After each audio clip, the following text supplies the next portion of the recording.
Children, listen carefully. A new story is coming. It is called The Light in Children's Hearts.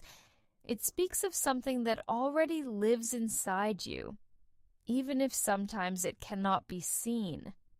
It is joy, the one that makes your eyes shine, that makes laughter burst out, that warms your heart like a little sun. But what happens when that light seems to fade? Come and discover it. Your light is waiting for you. The Light in Children's Chests, about joy. The morning was full of light, and the song of blackbirds reached the window. Anna, Luca, and Mara were already running around the courtyard, while Grandfather Mirren sat on the bench beneath the old pear tree, holding his walking stick and gazing toward the horizon. "Today," he said, "we will talk about joy." Luca burst out laughing. "But joy doesn't have to be learned, Grandpa. We feel it by ourselves when something nice happens." Mirren smiled gently. "That is true. We do feel it. But joy, my children, is not only when everything goes well. Sometimes it hides in the strangest places, where no one thinks to look for it." Anna stepped closer, curious. "Even in sadness, Grandpa? Even there, it is like a light in your chest that never completely goes out. When we blow on the ashes of our days, it begins to shine again." Mara looked at the old pear tree, covered with white petals. "So joy is like the pear tree's flowers? It comes back every spring?" "Exactly," Mirren replied. "Joy knows how to wait. It is never in a hurry, but it never forgets." The grandfather bent down, picked up a fallen petal, and placed it in the palm of his hand.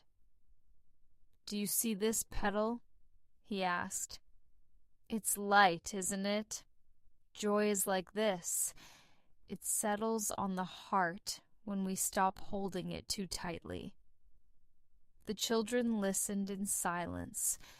The wind moved the branches, and the fragrance of blossoms mingled with the sound of the stream.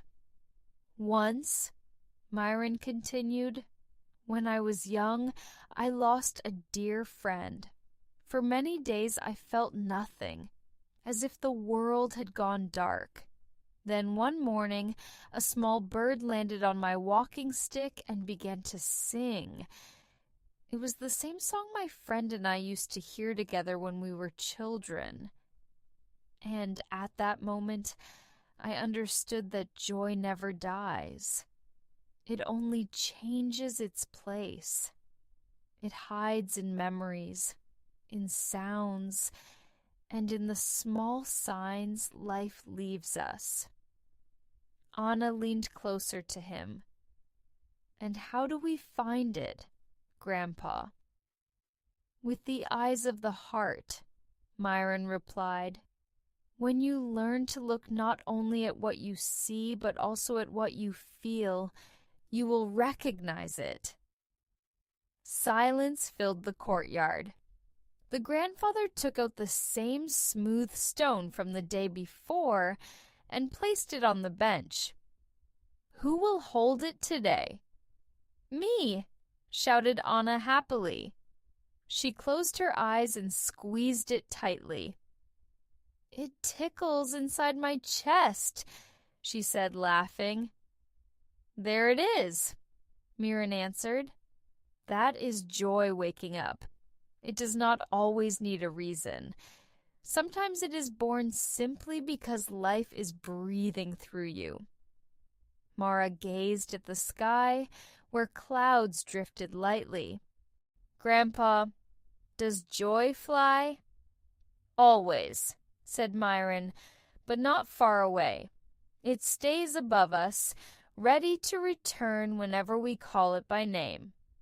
Then he picked up a small wooden flute that lay beside him and began to play a sweet, cheerful melody. The children clapped along with the rhythm, and the courtyard filled with laughter. The wind carried the sound toward the fields, as if even the grass wanted to dance. When the music ended, Mirren placed the flute beside him. "Remember, my little ones, joy is an act of gratitude. It is like saying to the world, 'Thank you for being here.' Every time you give thanks, an invisible flower begins to grow inside you." Anna nodded. "Then I'm thankful for Grandpa's tea." Luca laughed. "And I'm thankful for playing with Mara." Mara clapped her hands. "And I'm thankful for the bench under the pear tree." Mirren smiled, and his eyes shone like two stars. "And I, my children, am thankful for you." The sun slowly sank behind the hills. The pear tree's petals fell like golden snow, and the courtyard was filled only with peace. Evening game. The map of joy. Close your eyes and think of 3 things that made you smile today. Small or big, it doesn't matter. Draw them in your heart as if they were little lights shining.